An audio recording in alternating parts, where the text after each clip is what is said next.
Welcome, welcome, welcome. As you can see, um, we're gonna be talking about grief. So I'm gonna just give some people enough time to come in here. Just come on in. Do like your grandmama say. You need to speak before you come in. When you come in the house, when you come in the room, speak. Hello, how you doing? How was your day? Leave a comment, subscribe, and get in the comments and tell me, at what's upon a time in your life, what did you grieve about? Of course, I do pray to God that, we all know that it's a process of healing. Everyone goes through that process. And some people don't even know that they're going through it. So, yeah, I'm going to give it about 4 more minutes, 3 more minutes, and I'll get started.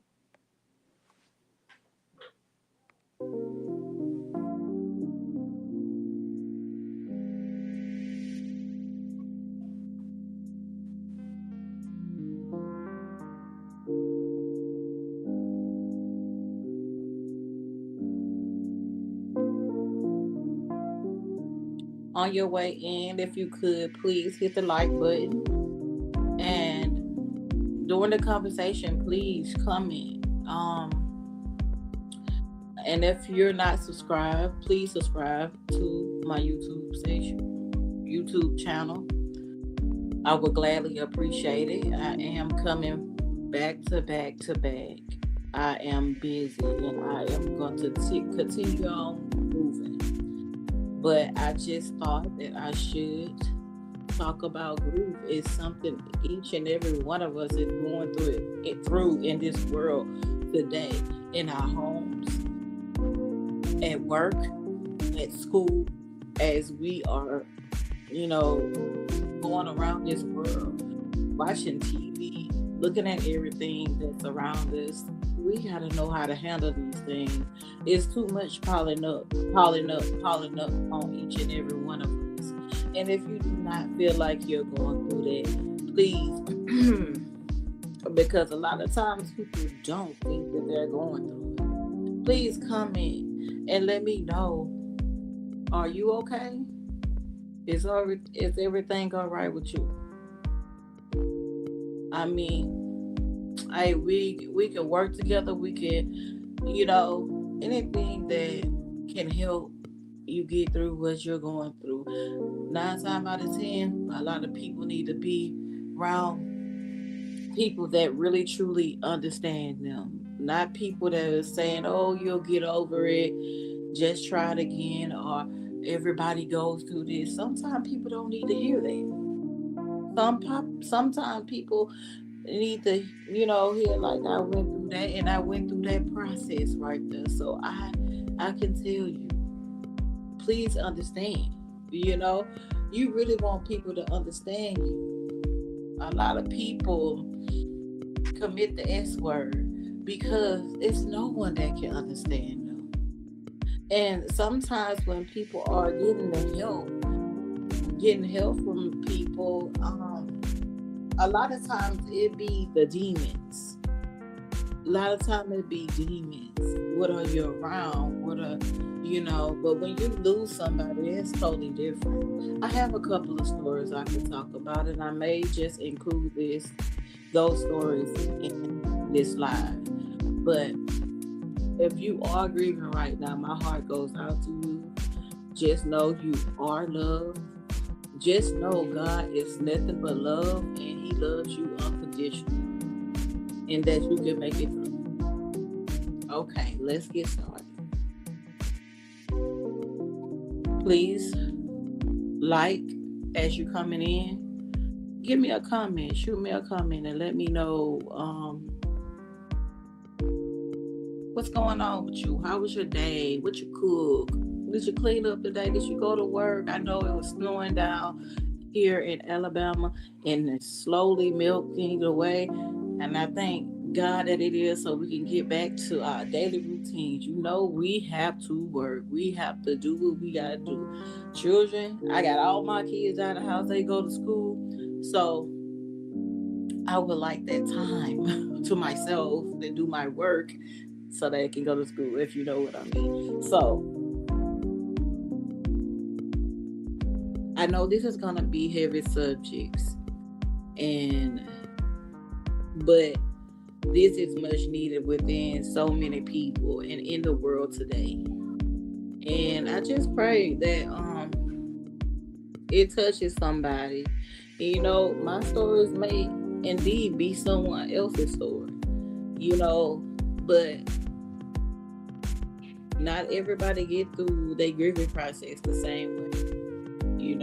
Some people don't even come out of it and don't know what to do about it. They go another route. They go to DRUGS.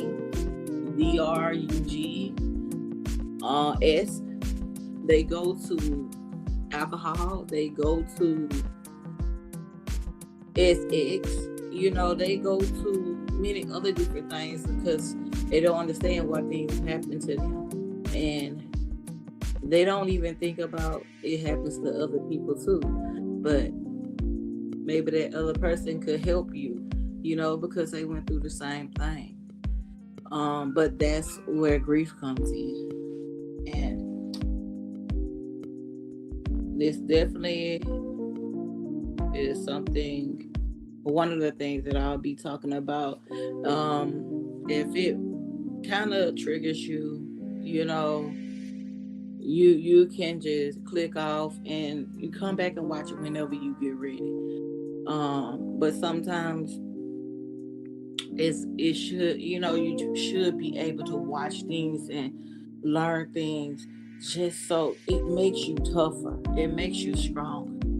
And if anybody is going through anything right now, I do pray a recovery, a healing over your life. So let's get into it. Grief in our life. We all had it. So let's talk about it. Let's say you are watching this and you got the call that somebody that you love passed away. It's after midnight here. Happy New Year. Happy 2025. It's after midnight here on the East Coast in the States, but let's say you got the call technically yesterday. So what's going to happen is tonight, you're not really going to sleep. You may feel like you have bubble guts in your stomach. You may have stomach pain, because what nobody talks about is how physical grief is, because your body is dealing with so much emotional trauma, and that's why you feel so much physically. So that's what's going to happen tonight. Tomorrow, let's say you do fall asleep for an hour or two. Tomorrow when you wake up is going to be harder than today was, because now you're waking up in the world without that person. I strongly suggest, if you can, that you find a therapist to counsel you through losing this person, because it'll be very difficult to make it without it. So the first 2 weeks that the person is gone, you'll feel sad, you'll feel upset, but you're also going to feel numbness. After those first 3 weeks pass, the numbness is going to wear off, and you are going to feel like you fell through the bottom of the earth. You are going to feel like you are in the darkest place you've ever been in your life. So this is why it's important to get into therapy before that point, because it can be hard to make the call to do what you need to do to get into therapy if you get to that point before you find somebody to see. Then the next 6 months are going to be really, really, really hard. Me personally, trigger warning, I had suicidal ideations. I never attempted, but I did have suicidal ideations during that 6 months. After the first 6 months, it's going to get a little bit better, but it is going to take you 3 years, yes, 3 years, before you feel any sense of normalcy at all. And again, by normalcy, I don't mean you're going to go back to who you were. If you lost somebody extremely close to you, particularly a mother or a maternal figure, the person that you were died with them. You will never be that person again. That person's dead. You'll be somebody new, but you will feel some sense of, okay, I think I might be able to survive this. And then each day it'll get a little bit easier. But this idea that you get over somebody close to you dying, you don't. What happens is you get better at managing it. And so, like I said, I'm 7 years in from her dying, the worst thing that ever happened to me. And I still can have a really horrible day about it, where all I want to do is lay in bed and cry all day. But for the most part, it's much more manageable than it was when she first passed away. So it will get better. Trust me. Believe me, it will. It has been my mission to talk more openly and publicly about grief ever since she passed away. So if you like this video, bookmark it, share it with whoever you think needs to see it, leave a comment. If you want me to talk more about grief, I will. Okay, so I'm gonna tell you, like, grieving is it's not easy. One of the hardest things in the world is to lose someone or people that you love. Even when it comes to just life itself, like all that is going on in the world today, the attacks on the United States, you know, attack, on our children, on our men, on our women, you know, just a lot of worldly things, right? That can also cause you grief.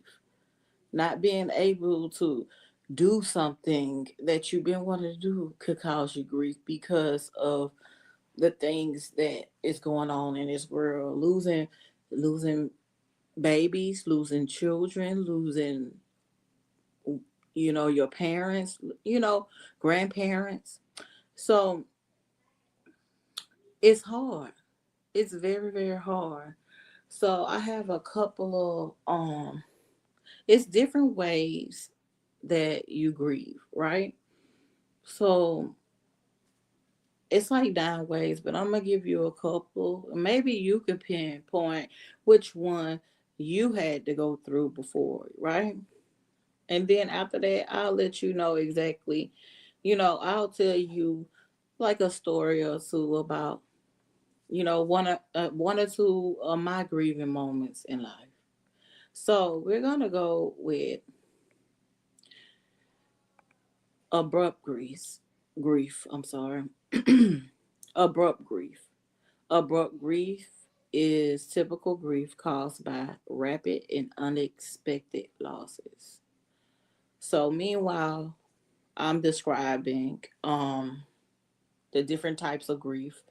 I am going to either I'll tell a story with it or I'll just I don't have a story on it. So abrupt grief, um, it's like somebody, passing unexpectedly, and you're like, huh? Like, how did that happen? You like your mind can't move fast enough to recollect like that this person has passed, right? So that was me with my grandfather. My, as we say, the country, they moved up to Thompson, Alabama, where they grew up at. First, they was in Alabama, where I'm at, and my grandparents ended up moving back to where they grew up at.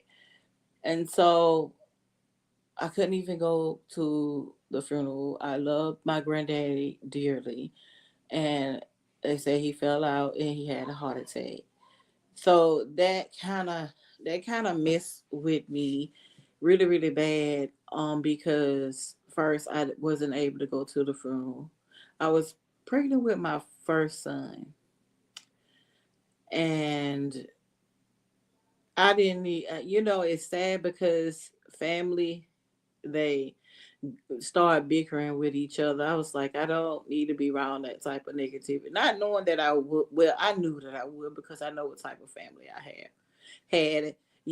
So just to know that my grandmother was grieving, that's what hurt me the most. But I was like 17, 18, or something like that when my grandfather passed away. but I loved him dearly, you know. But what I did was I went back to all the good memories, which I had nothing but good memories with him. This man stuck up for me and, watched over me as, he was my real dad. I love them dearly. And it really was an unexpected loss. I was really like surprised. Like, your grandparents, everyone is going to pass away one day. But all I could think about is the good memories. You know, even, my granddad stuck up for me. I remember a guy, like, I was walking to the store. And it's a story where it's good and it's kind of like bad for the guy, but so the guy, he was sitting on his porch and so was my granddaddy. The store is like really like right up the street from us. It's like number about 1 or 2 minutes.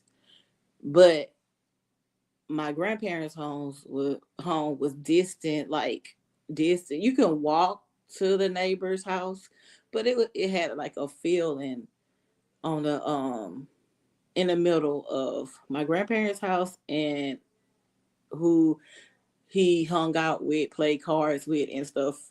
And he was sitting on his friend was sitting on the porch, and my granddaddy was sitting on the porch. I used to scratch my granddaddy hair all the time, and he used to love it. He'll fall asleep on the porch. He was like, "You want from the store?" And I was like, "Yeah." He sent me to the store, and so the guy was on his porch, and he was like, "Psst, psst, come here," like that. And I was like, I started running so fast, and so just by me being scared, I was scared then because nobody had ever did that, like because they knew my whole family.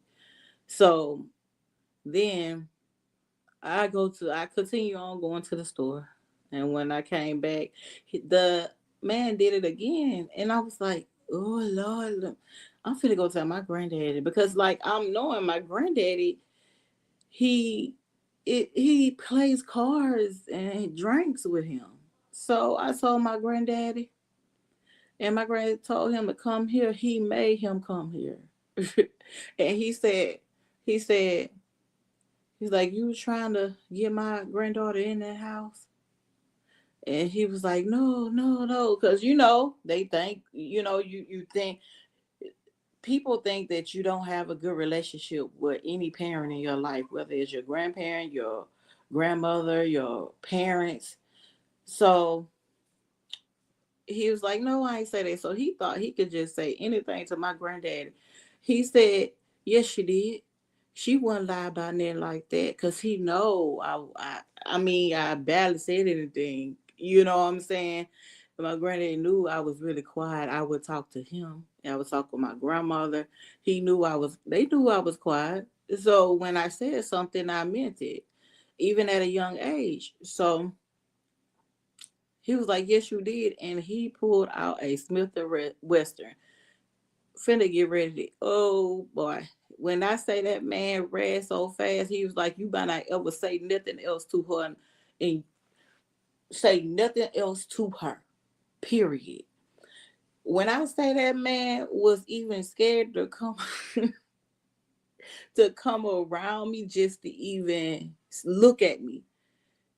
And I would look at him, I was like saying to myself, because you was lying. You know that you was trying to lure me into the house. I never seen that man no more. He ain't sit on his porch no more, you know. And I think the lady had put him out because I think um my granddaddy went over there and told his girlfriend. And next thing you know, they was moved out of there completely. I don't know what else happened because I would have hated it, yeah, ooh, it would have been my mom and my granddad. Ugh. So, how to handle abrupt grief or traumatic grieving may occur anytime, any place. It's okay to take a break and feel your unexpected feelings. Take a break before driving to digest the facts. True, you know, true. That's exactly what you need to do. When sometimes I remember being at work and my auntie, she had passed away, and I was at work around a lot of people. So I had my aunt there, my other aunt, which is my auntie that passed away, sister, and our cousin. They are both older than me. And I came in to work, and my auntie, she worked in the kitchen. Mm, my cousin, she was a CNA just like me. So she hadn't came in yet. We worked on, the same shift. And so well, matter of fact, I think my cousin, she didn't have to work that day. She was the one that called in and let my auntie know in the kitchen that her sister had passed away. So they said when I came in that my auntie had to leave and she was running out, she was crying, she was upset. She said, your auntie just passed. And I said to myself, I couldn't cry. I could not cry right then. Because you know how some people, that's what they want to see, when you know people really don't care and that's what they want to see. I'm one of those people that I have to be around people that really truly love me to let it out. I held everything I had in, and then when I left work,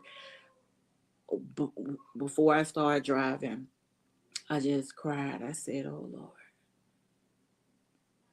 I said, "This is a lot here. This is a lot," and I had to talk to him before talk to him before I drive, and call my husband, let him know, and I didn't take that well. It took me a long time. My auntie has passed away, I think it's 3 years now. She passed away after Mother's Day. I'm going to be honest with you. When my mom or my dad wasn't there, my auntie stepped up. Both my mom and my dad had addictions. And my dad, he got cleared of all his addictions and he changed his life around. But my mom didn't. My auntie had addictions, but she treated me like her own. She wouldn't let anything happen to me. Out of all the things that happened in her household, she protected me. I was her first niece. I was her oldest niece. Me and my brother are the oldest grandkids. So when my dad and my mom was going through that little situation, she had to step up because I was moving place to place, house to house.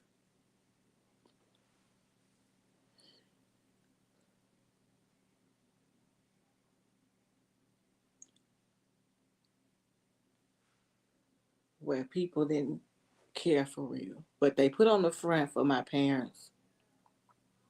But my auntie, she didn't, you know.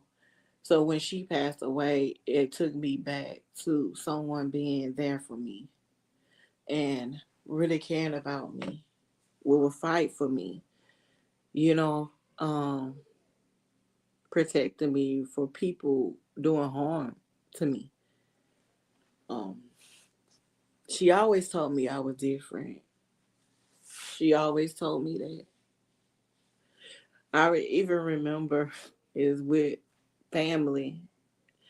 Um, though it was with family, so we apologized at the end. My auntie was getting into it with somebody, and then I seen their daughter jump in, so I end up jumping in, and I'm just sitting. Like we all family, like what is we doing up here fighting?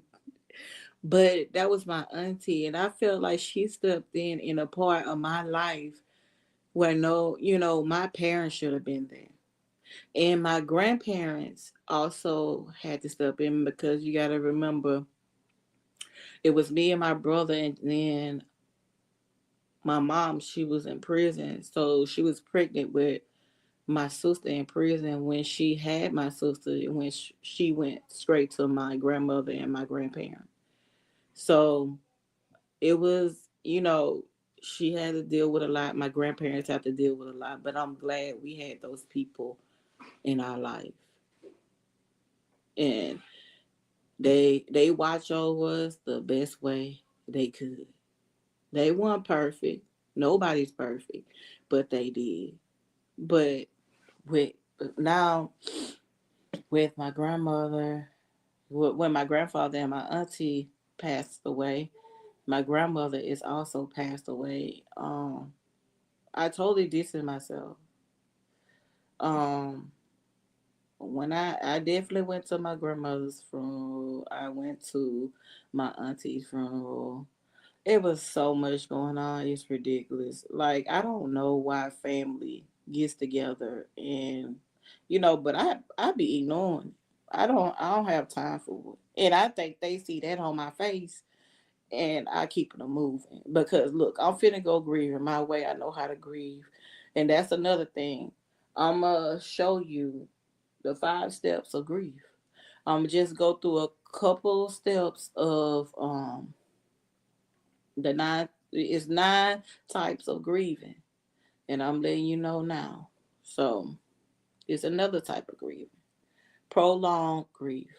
Any prolonged grief is prolonged. Like something that lasts like forever. Interference with everyday living may lead to extended grieving disorder, also known as complex sorrow, if it considerably inhabits critical areas of function. What does it mess with your functioning as you is it messing with your mental health? A mental health expert may help resolve chronic grieving. Prolonged grieving. Yeah, you have to, like, a lot of people say go to a psychiatrist and stuff like that. Like, not everybody can afford that. You know what I'm saying? And a lot of times when you go to these people that are just counselors and stuff like that, they also want to diagnose you with having things. And next thing you know, you're on some pills and stuff for trying to heal. All you trying to do is heal. You're going through normal things just like normal people, you know. So, but then you end up getting diagnosed with other things, and that ain't even the case. So prolonged um grief, it lasts a minute. I mean, it affects everything that you go through. Like, say you at work and is affecting your work, and your boss has to come tell you that it's affecting your work. You didn't have enough time or PTO time, or you didn't have enough time to heal. You couldn't clear your mind. So now it's affecting you at work. We have to heal those things. We got to find a way to heal those things. First, we'll have to heal the 5 steps of grief: denial, anger, bargaining, depression, and acceptance of someone passing. It's not easy grieving for the person that you love. Just know, continue on with praying, continue on with, you know, uh, remember those good memories that you had together. You know, good memories that you had. Don't don't look at the bad and that you weren't there and blaming yourself, because we all have to go one day. We all have to go one day. And yes, I know it's not easy. It's not easy hearing it. So another sign of grief is delayed grief. As the weight of a loss becomes plausible, delayed sorrow may emerge from the shadows. This may be a normal mourning cycle For some at Kroger's, sometimes it's hard to realize that a person, relationship, pet, location, or object is gone. Definitely. I forgot to mention the pets. Oh my God. Man, we had so many pets that passed away that I thought we should never get another pet. It's not funny because your pet becomes your fam. That's your family. Like a child, you watch them grow from a little baby, you know, to older. Somebody had um I seen some. I walked out the door one day, and I seen somebody had ran over someone. I'm like, you can't slow it down enough to not hit a animal. They got bones, man. Treat them like humans, man. I mean, this one sign of protection is our dogs. We love our dogs. Nah. So that's another grieving process. Delay sorrow. How to manage delayed sorrow may process naturally without help. Oh, see, that's me all the way because I do, being by myself and talking to God is what helps me a lot. Because when you have a lot of people around you, you have all that different energy. You don't want that different energy to fall off on you. Sometimes you got to go in that bathroom, relax in that tub, and just think about things. Sometimes you got to be in your room yourself and tell the kids, the older kids or your husband or your boyfriend or your older kids, like, look, can you just throw something in the microwave or put something in the oven? Or the, my husband or the older people can cook something for dinner. Let me just be alone for a minute. Because with me, I have to do stuff like that because I have a whole family that I have to take care of. And I can't forget in the process that I still have to take care of them too. I've always been a fighter. And I'm not just talking about with my fists, I'm talking about with life, period. I always said, it was some point reason why I said to myself, I'm tired of fighting. It's like every situation that I go through, it feels like I have to fight for it, fight for it. I've been doing this ever since a little girl. And I said to myself, I come back and I talk to God. I do. That is my best friend. I ain't perfect, but that's one thing I do. That's one thing that I do. I am gonna talk to him. He it makes me feel so much better. But not everybody knows that when they don't know how to do that. You know what I'm saying? So they have to remember people's, animals, places, the memories. Like they shut down a store, because like I said, anything can cause you grief. And people will look at you like, that really caused you grief? Yes, we are human. A store being shut down that's been there forever, that they want to move out of our neighborhood. Well, we have to, not thinking about the people that have to walk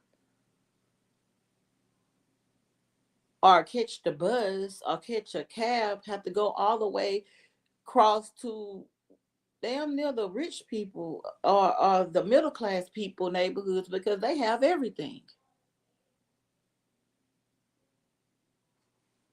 You damn right. That is a loss. On to the next. But y'all get what I'm saying. We have to remember the good. We have to remember the good. You know, and what people try to do to hurt you or other people, it's gonna come back 10 times harder on them. They try to hurt a whole community by moving a store away, knowing that we need. But it's okay. It's okay. So Delayed grief, delayed sorrow may process naturally without help. If you feel bottled up or stuck in this stage, advise to make tiny effects to accept loss, such as visiting a spot you use to frequent with that person. You know what? I love being by the water. That's what I love being by the water. And I just sit there and I just relax, watch the water come towards me. No, I don't go into. Uh, you know, I can sit from my car and I just sit there and just look at the water. Such a beautiful, beautiful creation that God make the oceans and the valleys and the rivers, water flowing. You know, some of my better days come in the rain. When they said when it rains on me, it really rains on me. They meant that in a bad way, but to me, that's meant in a good way because a lot of my things that come to me, it comes in the rain. So, next one, disenfranchised grief. Loss is hard enough without social shame, but alienated grieving may worsen it. This is a grieving category I personally don't believe is emphasized enough. It was society or culture doesn't accept your loss, lack of understanding or education on SDA, STDs, quitting a religious faith and other issues may cause this. Wow.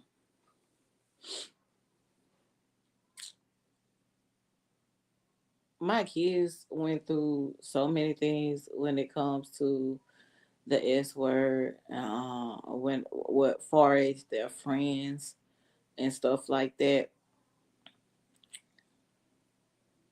And the DA word, you know, I don't see how people would not understand that is a loss. That a loss is a loss.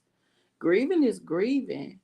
You know, it's sometimes people sat up there and took care of these people all their life. They just could not get them any help or they could not help them.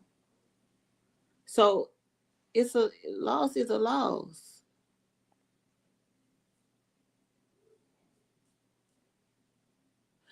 You can discover support networks that understand your loss and respect your experience, even if you cannot alter your culture or civilization that causes disenfranchised anguish. Start by talking to a mental health professional. A therapist may help you find grief validating support. Education and understanding of taboo issues may also assist with this grief. Let me tell you something. I don't care what it is, what you're grieving, what you're grieving today. I understand. You know, a lot of times you can feel the wicked of this world, but when you sit up there and you like say as I was growing up, I was recognizing like because my grandma and my granddaddy on both sides did not do drugs, but their children did, you know. So as their children are grown people, but they still stuck by their side regardless. Especially my grandmother that stuck by my uncle's side, stuck by my dad's side. You see, my grandmama and my granddaddy stuck by my mom's side and helped take care of her kids because they knew what was going on with her. They knew what she was doing. She was in the streets. My daddy was in the streets, and you don't stop loving your kids because of their habits and what they are going through. You have to be stronger than that. You have every right to grieve when when they gone, whether they grown, little, grown, or whatever. You have every right to grieve. So never let no one tell you that you don't. You help that child out. You be there for that child. And your child is always going to be your child no matter what age it is. As if they didn't go through enough in the world that allowed them to go through what they're going through by taking the DRUGS, by committing the S word. You know what I'm saying? Something could happen in these people's lives that you don't even know about that took them now. So always stick by your kids' side. Be there in a positive light for them, regardless of what they're going through. Because trust me, they're going to remember that. My mom tried. I watched and seen her try. I was too caught up what I was in. This is just what I'm saying about, what I know about addicts and what, you know, they go through. But they remember that their parents was by their side though. They remember who was by their side. But they just can't knock the habit. It could be years later, or they could perish. But one thing you know is who's nice to you and who's there for you. So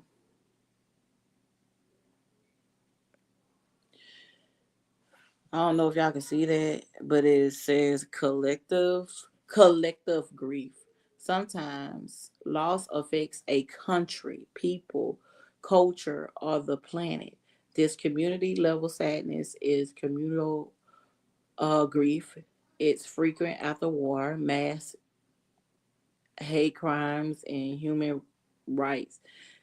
Kind of like what we just went through with the New Orleans. In my last video, I spoke to you about when my son went to New Orleans. Oh my God, that was hard. I was so nervous. But what happened in New Orleans? What happened in LA when it was an attack on one of those, the cyber trucks in LA that blew up, and so many other attacks around the world. Um, we feel those. We feel those attacks. You know what I'm saying? We feel those attacks. We don't have to be there for that. We don't have to be there for the attack. So people can be like, well, you didn't have to go through that. Your city, your state, your country didn't have to go through that. Well, maybe it's like one at a act of kindness at a time. Let me tell you something. I love people, but I don't like ignorant people. When I feel the hurt for something, I feel it. Or somewhere, I feel it.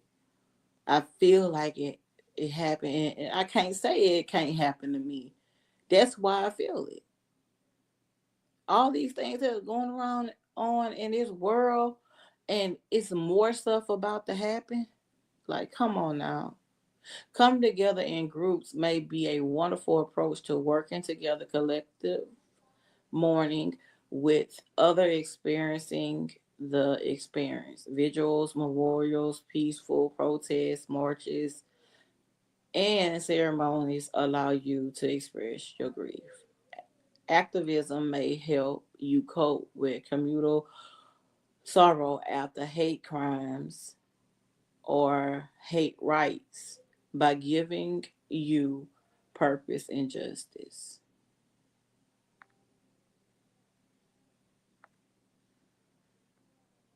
So,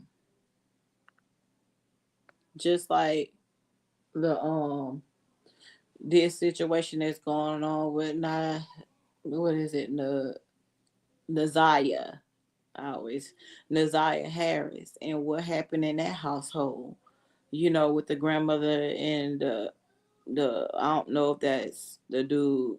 Is his name Darius? Um, but Darius Butts' wife or just baby mama, I don't know.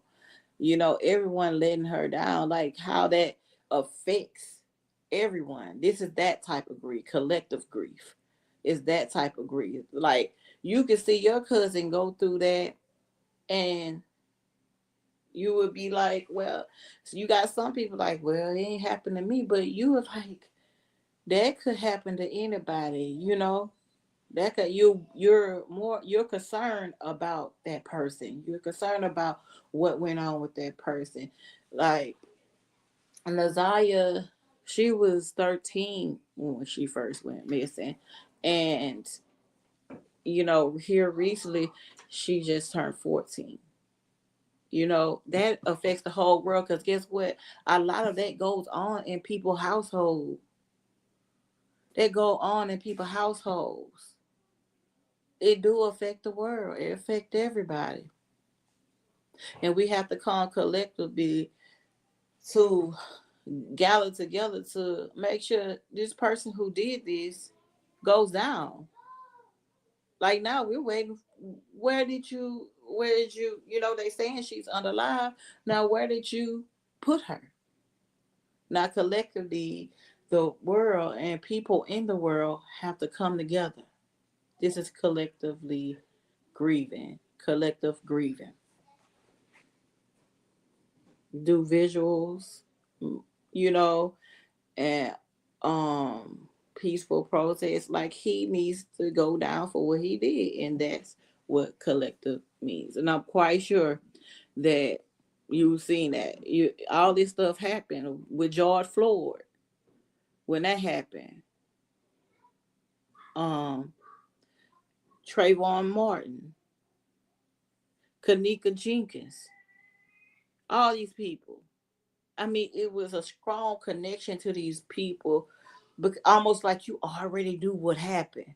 It wasn't right. And you're grieving for it because they're trying to get answers and everybody trying to cover it up.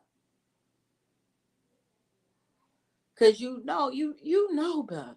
You know that all the answers right there these people face, and they don't care. So they don't, you know, not the parents, but the authorities be having things to do with these situations that you can see you have the evidence right there.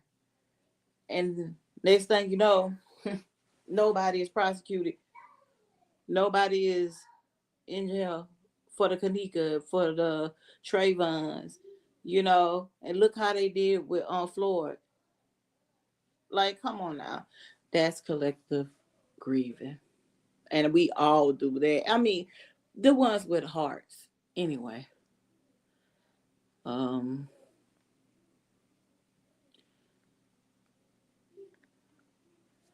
Secondary loss.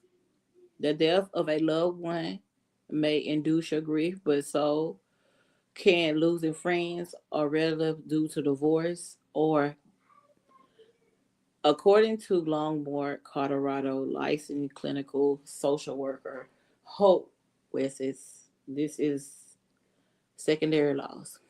No one has to validate your sadness. It's appropriate to mourn for people, places, and things that weren't part of your daily life, and changes that accompany a main loss. True. Secondary loss. Secondary loss.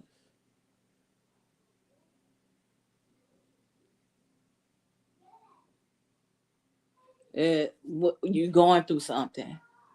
When I hear the loss of a friend, relative, place, a divorce, and all of that is on your mind. Nobody has to validate your sadness. It is appropriate. Okay. It's appropriate to let it out rather than keep it in. Like when I was at work, I was telling you earlier, I let it out when I got home. But I was able to. This is something that I'm used to. I'm not. with people that don't care about you, don't care about you. I'm not grieving around you. I'm not. It's just who I am. So secondary, you see secondary loss, grief. So that's anticipatory grief. That's how I say it. When you know you'll lose something essential, you may grieve before. So your family, you have a person that is sick and they're in the hospital, which I'm gonna play after this to describe to you what anticipatory grief is. Well, I don't think I got it. So what it is got this person in their last days. Let's put it like that. And they end up going home because they like, I'm tired. Everybody has done all what they had to do. So they want to spend their last days at home. They want to spend their last, excuse me for that. They want to spend their last days at home. So the children have to take the parent home. And when they take the parent home, they're just happy they get to spend her last days with her last days with them. So this is waiting for someone to pass away, which a lot of us have been through that before. Um, it's so crazy because, like, I haven't, and I know people may be like, you haven't talked to your mom in almost 2 years. I haven't. You don't know what I had to go through. But my mom had recently, before Christmas, just had like strokes back to back, blood on her brain. She had strokes. She had so many strokes that she had that blood on her brain. And she was, you know, my auntie called and was like, your mom said she ain't got that long. And I was, I rebuked it, you know, because regardless of what my parents put me through, I still love them, you know, and they may not understand until they enter those gates of heaven and God rewinds their life and show them where they went wrong. Because we gotta understand our parents are not perfect either. But one thing I don't mind doing is stepping up when it's, I don't know, I feel like that's my calling, taking care of people, you know, because I take care of people very well, you know. Before my husband's grandmother passed away, I was helping with her because everybody else was working, but my thing was, to take care of her. And even before my grandmother passed away, I um one day I woke up. I had a dream. To me, it was a bad dream, but at the same time, it was God revealing to me what was about to happen. So I seen my grandmother in a dream. And this is me anticipating on the time when her time is coming. Uh, Anticipation, grief. So I woke up crying in this dream. Not in this dream, but after the dream. So I seen my grandmother first as an angel, and I seen my grandfather behind her. He was behind her as if he was waiting for her. So I woke up and I told my husband, and I was crying. I was historical, and he was like, "It's gonna be all right. It's gonna be all right." And I said, "No, it's not gonna be all right. The whole family is gonna hurt out. This is a big one like that." And so I say, like 2 weeks later, my grandmother passed away on Christmas, and my little cousin, um, told me, and I quickly fell out. I fell down to the ground. It's like I knew it. I knew it. It hurt my heart so bad, and I was in a space where God, you showed me this, and I can handle it. I can handle it. Just give me my time because you showed me this, and it happened. And as I told you about my auntie passing, so I was in the car. My mom, she came down here, and um, we were just all hanging out, and I told my sister and my mom to come because once again I had another dream, and I told my sister and mom, I said that somebody's about to pass away again, and it is gonna be hard for us again. And I told my mom that I think it's gonna be my auntie. And so my mom said we need to go tell her. So my crazy butt, I go up to her daughter's house. I said, "What auntie is?" She was like, "She's in the house." I said, "Can you?" I told my cousin, "Can you step outside? I just gotta say this." She was like, when I told her that I had this dream about auntie, and I don't think that of course that's hard to hear, but you got to remember this woman was like a mother to me.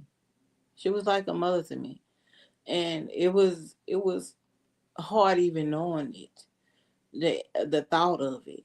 And I really thought her children were not good to her. So at the same time I was trying to warn them, too, but I told myself I would not tell anybody else because they don't listen, and when it happens, it's still tragic for me. But my auntie treated me like I was her first child.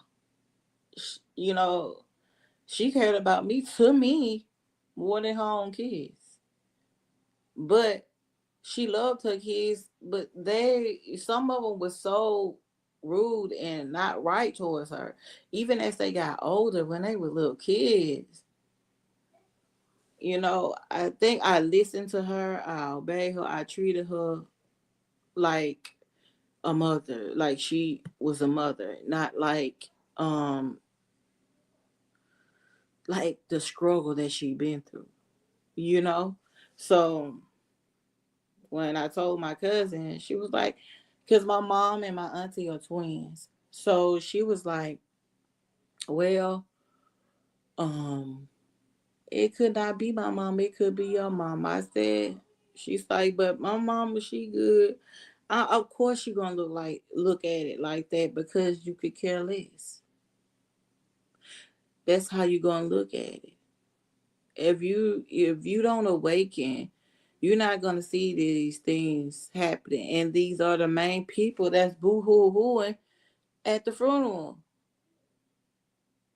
It's like I almost try to warn you, but you can't warn. You can't warn everybody. You can't speak what God really actually brings to you. You know, and it could come in a dream. It could come with him spiritually coming to you. So, but they didn't want to listen, and then they cried at the funeral like they treated their mother so right.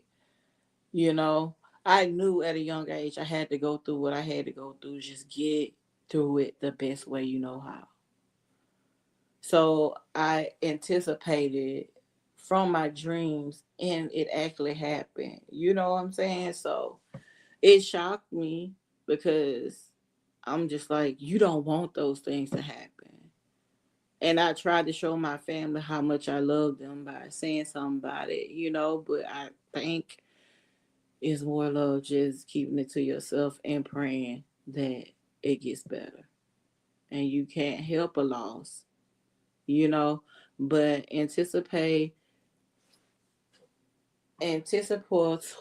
grief is waiting on your loved one to finally pass away. So that's what that is. Let's go back up here. And how to manage that. If you are in denial, you may Persuade yourself that you don't need assistance with grieving. You may not want to face grief absence.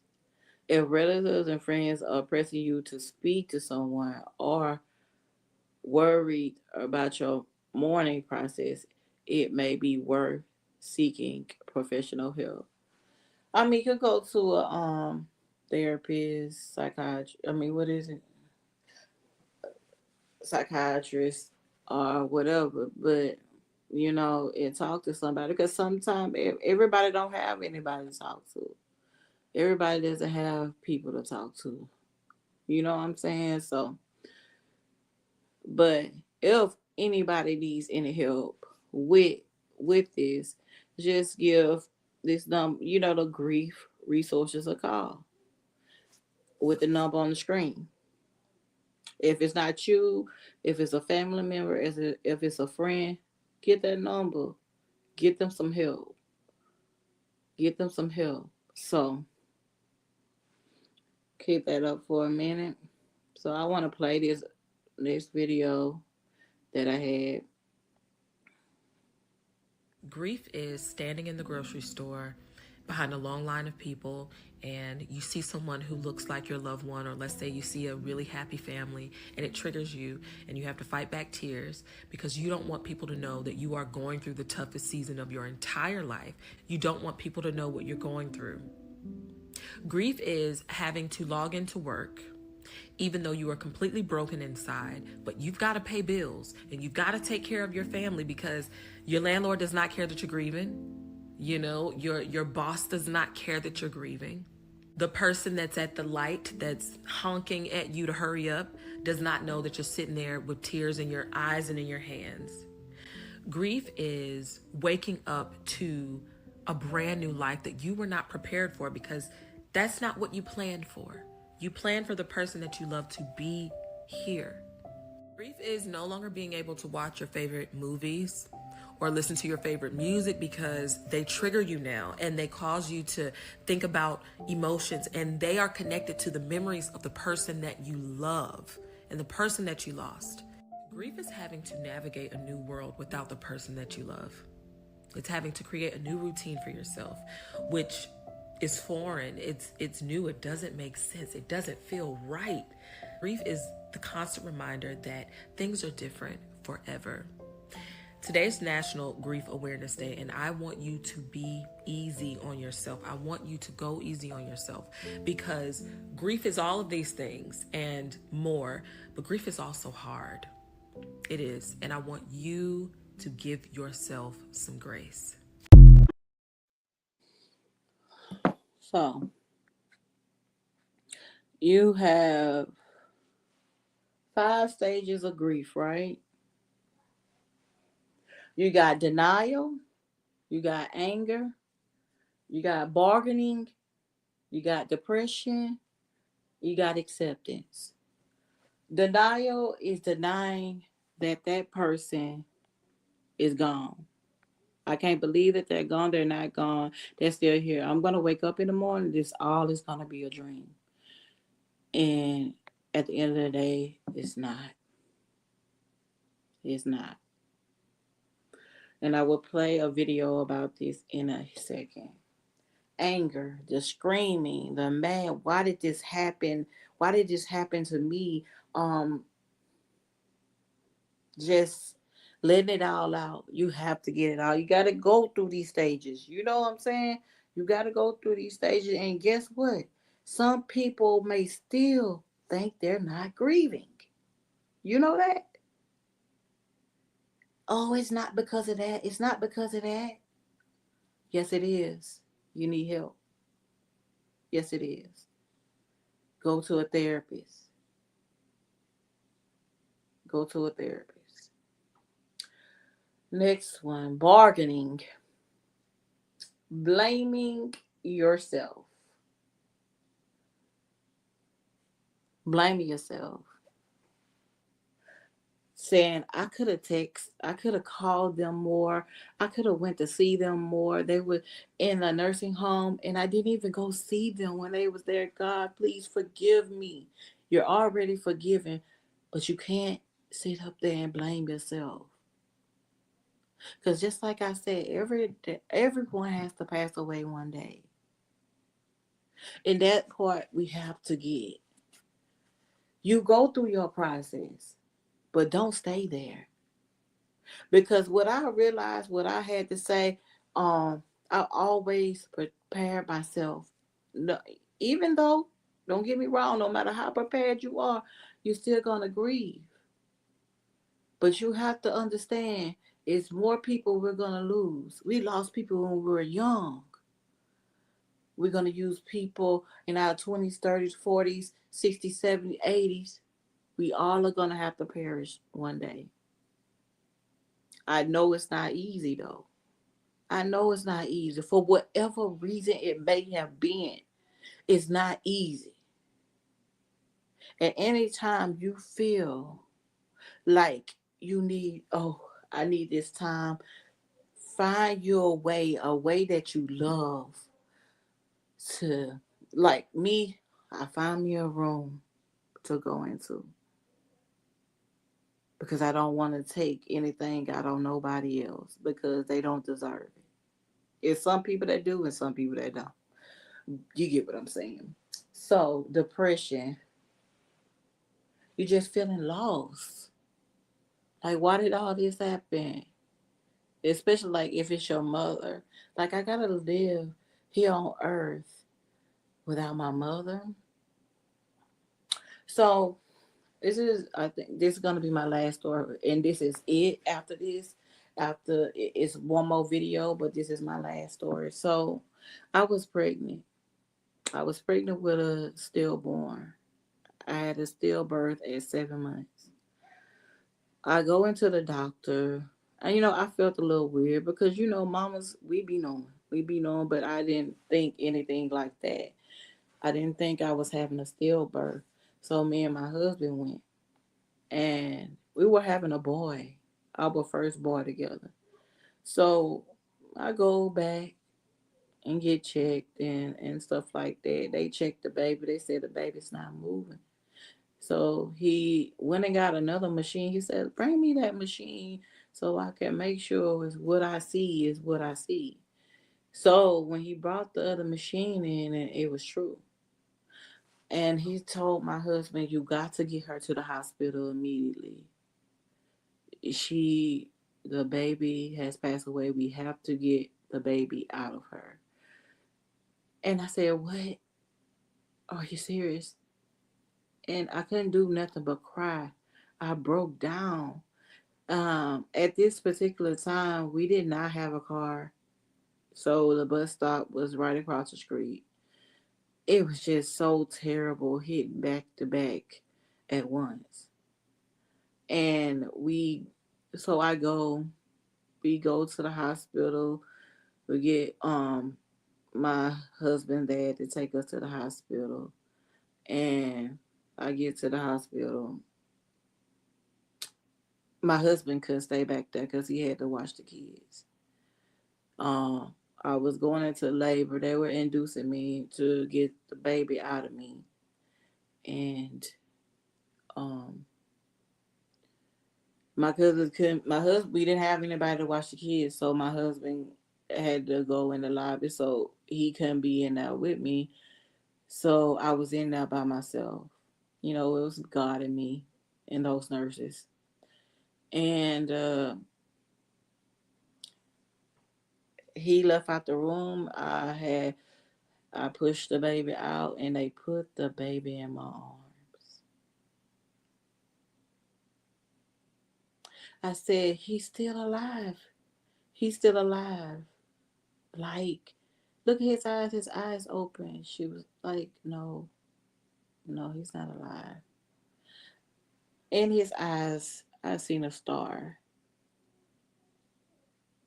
And I was like, his eyes open. He's so warm. I totally went. I felt like I was going crazy. It was like they tried to drug me up to not see everything that they were about to do. I could have sworn that they put my baby in a trash bag. And I don't.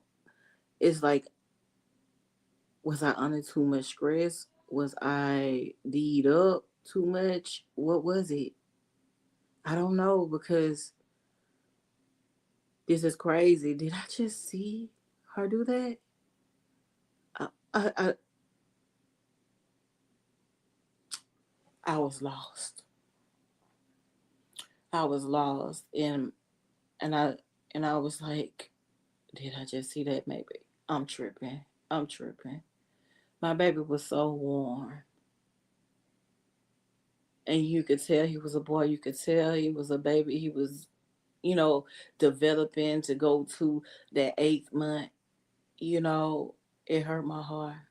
I couldn't talk. I couldn't speak. I didn't give a dog on how many kids I had,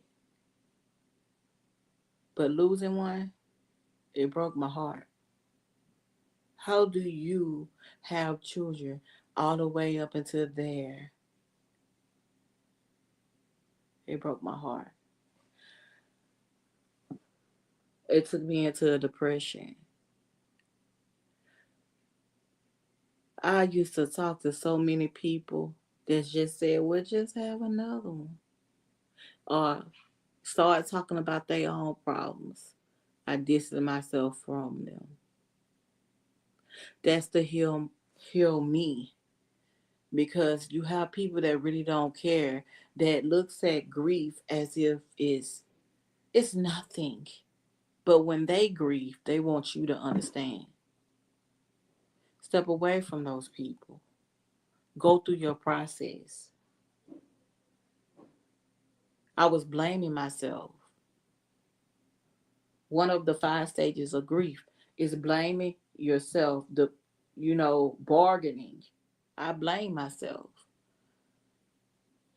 because I was at that point in our life, we were struggling, and I blame myself. Okay, and I went into depression, which is the 4th step to depression. I mean, to the 5 stages of grief is depression, and I felt that loss.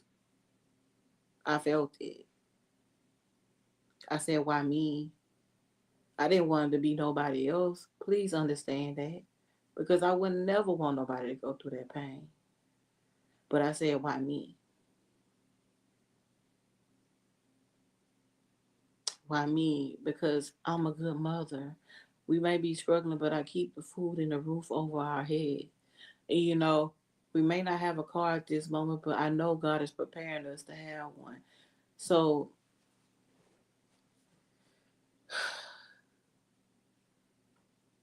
why me?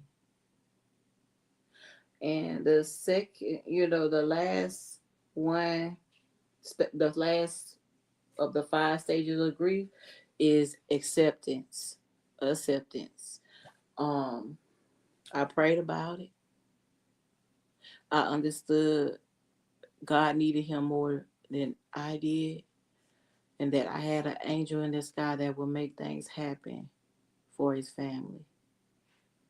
Protect his brother. His brother moved out of the house and he has his own place. He's protecting everyone. And I pray every night. It's always gonna be there where those days come around, and specifically my baby passed away on October 7th, 2011. And those days, to help me through things, we released some balloons, each and every one of us. Because not only did it affect me, it affect the children. Of course, it affect my husband. Of course, it affect him. We share the same pain. Only thing different is I had to push him out. But those are the 5 stages. And I'm finna show you. This lady is finna show you another example of what the 5 stages mean. 5 stages of grief in 60 seconds, coming straight to you from bed in the midst of my depression. Stage 1 is denial. When you first get news that you've lost a loved one, it can feel very shocking, and there may be a period of time. It can last, 5 minutes, or you can go in and out of this period of really kind of not believing that the event has actually happened. Next is anger. For me, it looked like blaming, but anger can show up in a lot of different ways. Bargaining will look like, if I had just done this, maybe they would still be alive. I wish I could go back to that last time I saw them. And then depression, for me, I feel frozen, just an intense heaviness and this feeling like my bubble got burst. And then acceptance is, for me, just living his legacy.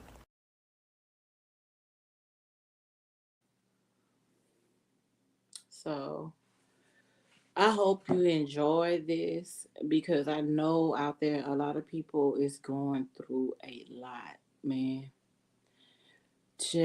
For those that have moved through their pain, their grief, and just like they finding a way to get through, God bless you. God bless you. Um, because definitely, it's a battle every day. There's not a limit to it. Because just as soon as you remember their name, their face, the stories, you know, you go to a familiar place that they went to, you're gonna remember them, and you may get sad for a moment, but just remember those good times. Okay, remember those good times that you had with them. Remember those good times. This girl represents a grieving woman. Her having to hide, and she's pulling that mask off her face and just letting the tears flow, because now she is ready for healing. So I want to thank you guys for watching me, and I pray that whatever you may be going through, it gets better. Grieving is not easy, but we will get through this. So thank you guys for watching, and don't forget to like, comment, and subscribe to my channel. If you're not subscribed, subscribe to my channel, and don't forget to like, please. I have more content that's on the way, and please leave a comment in the comments if you like this type of stuff. We talking about this type of stuff. I'll be glad to. But on this page, I do a little bit of everything. I want to reach out to different people, because let me tell you something. If it ain't somebody in your family, it's somebody you know. Everybody needs a touch of love, everything. So, as I leave out, I want to wish you the best and have a good day, rest of your day. And I'm out. Peace.